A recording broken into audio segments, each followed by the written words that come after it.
maqal iyo daawasho wanaagsan saaxiibayaal waa 23 bishii shanaad sanadka 2021 qodobada ugu waaweyn warkeennana waxaa ka mid ah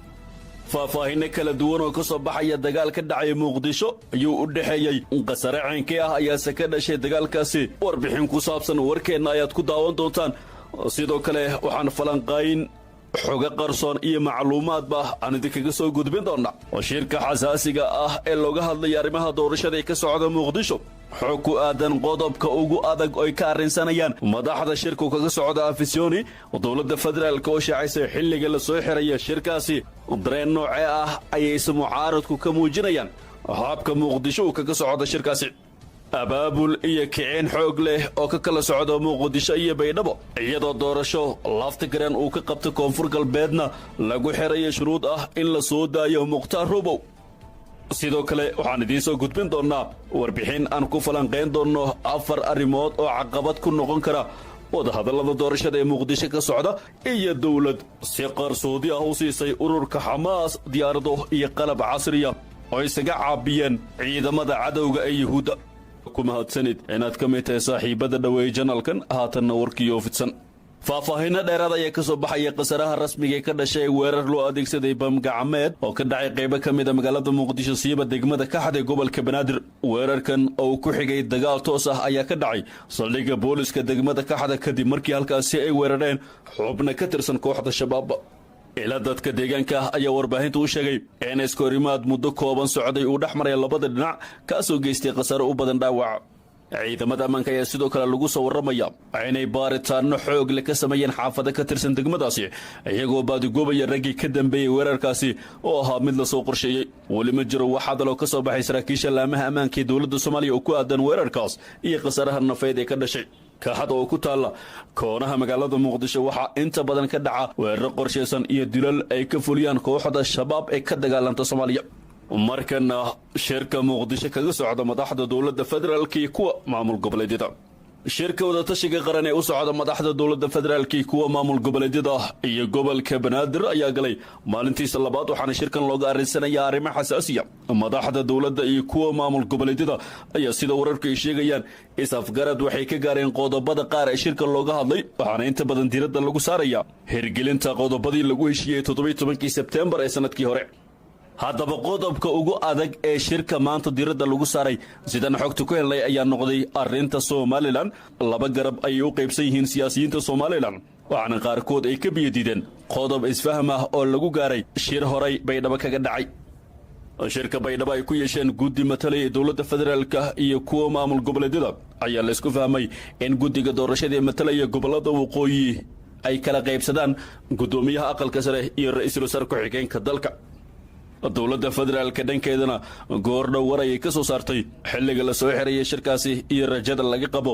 in guul uu ku soo dhamaado wasiirka wasaaradda amniga xukuumadda Soomaaliya Xasan Xundube Jimcaale oo la hadlay warbaahinta dowladda ayaa shaaciyay xilliga lagu wado in la soo afmeero shirka qaran ee watashiga doorashooyinka dalka wasiirka ayaa sheegay in aan lagu daahi doonin shirka maadaama isfaham wardhac laga gaaray qodobo xasaasi ah oo ka dhaqaaqi waayay shirarkii hore waxa uu sheegay in shirka wadahadallada doorashada la soo xiri doono maalinta beri oo ku beegan 24 bisha May isagoona hoosta ka xariiqay inay suurtagal tahay in maalin ama laba ay ku darsanto muddadaasi taasoo ka dhigaysa in shirka la soo afmeeri karo Isniinta ilaa Arbacada inta u dhaxaysa waxyaabaha qaar waa laga wada hadlay bilow wanaagsan ayuu ku furmay rajada waxay tahay inaan lagu sii daahi doonin shirka ilaa Isniinta ayuu dhammaan doonaa laakiin waa dhici karta in maalin ama laba ay ku darsanto ayuu wasiir Xundube sidoo kale wasiirka ayaa sheegay arrimaha laga wada hadlayo in hore la iskula meel dhigay iyadoo xilligan la isla meel dhigayo arrimaha tifaftirka u baahan isagoo meesha ka saaray in wax dhibaato ah ama carqalad ay ka taagan tahay arrimaha amniga shirka doorashada ee ka socda Muqdisho ayaa ka gadisan kuwii hore waxaana ka maqan madaxweynaha madaxweyneedkiisa u dhamaaday oo qaar ka mid ah madaxda maamul goboleedyadu ay ku eedeeyeen fashilka shirarkii hore haddaba dareen noocee ah ayay mucaaradku ka qabaan habka uu shirkan kaga socdo Muqdisho inta badan musharaxiinta sanadkan u taagan xilka madaxtinimada Soomaaliya ayaa soo saaray qoraallo ay ku soo dhaweynayaan hanaanka uu furmay shirka golaha wadatashiga qaran ee u dhaxeeya Rooble iyo madax goboleedyada waxay muujiyeen rajada ay ka qabaan doorasho heshiis lagu wada yahay oo ka qabsanto dalka iyagoo bogaadiyay dareenka iyo dabacsanaanta ay la yimaadeen madaxda ka qayb gashay shirka oo shalay furmay cabdiraxmaan cabdishakuur warsame oo qoraal ka soo saaray shirkan waxa uu yidhi waxaan bogaadinayaa shirka watashiga qaran ee hordhaciisa uu furmay waxaan rajaynayaa in xal laga gaaro arrimaha laysku hayo ee la xidhiidha fulinta heshiiska doorasho ee 17 sebtembar dalku waxa uu ku jiraa xaalad kala dhantaalan oo degdeg loogu baahan yahay doorasho si loo helo hoggaan iyo dowlad sharciya musharax cabdikariin xuseen guuleed ayaa isna waxa uu yidhi waxaan bogaadinayaa guulna u rajaynayaa shirka watashiga qaran waxaana dhammaanteen xil weyn naga saaran inaan u howlgalno taabagelinta iyo najixinta shirka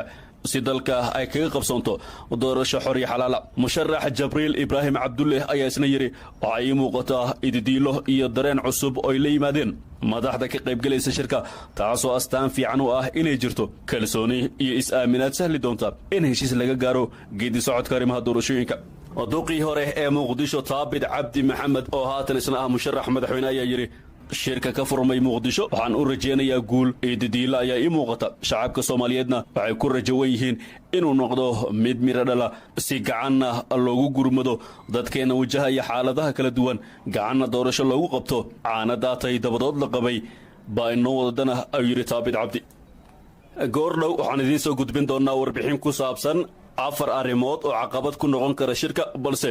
wararka kale ee ka baxsan shirkaas haddaanu eegnana doorasho ka dhacda baydhabo waxaa la doonayaa in lagu xiro sii deynta roobow waxaa magaalooyinka muqdisho iyo baydhabo si weyn kaga socda abaabulka kulamo iyo bannaanbaxyo looga soo horjeedo madaxweynaha maamulka koonfur galbeed cabdicasiis laftigreen ilowreedi muhiima ayaa warbaahinta u sheegay in abaabulka socdo uu yahay mid lagu diidan yahay in doorasho ay ka dhacdo koonfur galbeed ilaa laga soo daayo sheekh mukhtaar roobow cali abuumansuur oo muddo 2 sano iyo bar u xiran dowladda federaalka siyaasiyiin saraakiil ciidan iyo odayaal dhaqan oo ku beel ah abuumansuur ayaa arrimahan ka bilaaba muqdisho iyo baydhabo iyadoo durba baydhabo ay wajahayso culays iska soo horjeeda oo habbeeleed u abaabulan waxaa naga go'an in aan baydhabo doorasho lagu qaban ilaa xorriyaddiisa uu dib u helo abuumansuur ayuu yidhi yuusuf xasan mursal oo la hadlay warbaahinta waxaanuu ka tirsan yahay hoggaanka xisbiga uu aasaasay abuumansuur intaan la xirin ka hor sheekh mukhtaar roobow cali abuumansuur waxaa dabayaaqadii sanadkii 2018 laga xiray magaalada baydhabo isagoo musharax madaxweyne ah waxaana xarigiisa ka dhashay bannaanbaxyo sababay dhimashada ilaa 15 qof iyo dhaawacyo badan oo geysteen ciidamada dowladda abuumansuur ayaa la xiray kadib markii filla soomaaliya uu ka diiday inuu ka haro doorashada iyadoo laga cabsi qabay inuu kaga adkaado cabdicasiis laftigareen kursiga madaxweynaha maamulka koonfur galbeed geesta kalena dowlad ayaa si qarsoodi ah u siisay ururka xamaas diyaarado iyo qalab kale oo casriya muddadii ay socdeen dagaalkii u dhexeeyey ururka xamaas iyo israa'il waxay iiraan u soo daabushay qalab iyo tiknolojiyad ururka hubaysan ee xamaas ee reer falastiin si ay ugu adeegsadaan warshad difaac iyo inay weerarada ka qaadaan qasa khubarada ayaa rumaysan in diyaaradaha droniska casriga ah ay iiraan tiknolojiyadeeda u soo gudbiyeen dhaqdhaqaaqa xamaas iyadoo droniska tijaabo ahaan loogu eegay awoodda nidaamka difaaca gantaalada israa'il ee iron domi defense system cabsida dagaalkii 11 maalmood ee u dhexeeyey xamaas iyo israa'il waxa uu yuhuudda ku qasbay inay gantaalada noocaasiya u daabulaan xeebta mediterranean sea si ay u difaacaan maraakiibta ilaalada haya iyo goobaha gaaska iyo dhulka israa'il qabiir Douglas Bariye oo ka tirsan macadka caalamiga ah ee tiknolojiyadda ayaa sheegay inay iska caddahay in xamaas ay heleen taageero dibadda ah oo ka timid dalka Iiraan waxa uu tilmaamay inay Iiraan daraasad ku haysay falcelinta droniska xamaas ee Israa'il waxaana la fahamsan yahay in dowladda Iiraan ay ku tusaale qaadanaysay nidaamka weerarka ee tiknolojiyadda ay xamaas ku dagaalgaleen Iiraan waxay tiknolojiyadda u adeegsan doontaa colaadaha soo socday dagaalka Israa'il ugu yaraan 6 ka mid ah droniska ay xamaas ku weerareen Israa'il ay ciidanka Israa'il hawada ku toogteen droniska la soo riday ayaa la sheegay in noocoodu ahaa kamikaze kuwaasoo laga soo duulin jiray magaalada Gaza xubno la shaqeeya ciidanka ilaalada kacaanka islaamiga ah ee Iiraan ayaa la rumaysan yahay inay si qarsoodi ah xamaas ugu soo gudbiyeen diyaaradaha droniska ee nooca Ababil 2 waxaana dagaalamayaasha xamaas ay bareen sida droniska loogu rakibo madaxyada dagaalka ee qarxa diyaarad drone ah oo xamaas ugu magac dareen dashahiiba waxay xambaari kartaa 30 kilogram oo madax dagaal ah oo awood u leh inuu jaro xawaare dhan 250 kilomitir saacadiiba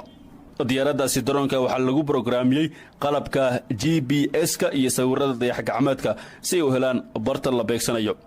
4,000 oo gantaal iyo dhowr diyaaradaha droniska ayaa lagu qiyaasayaa in xamaas ay ka soo tuureen magaalada qasa muddadii ay socdeen colaadda ay kula jireen yuhuudda khubarada ayaa rumaysan in haddii xisbullah ay ku lug yeeshaan dagaalka inay adeegsan doonaan gantaalada laga haga dayax gacmeedka oo iiraan horumarisay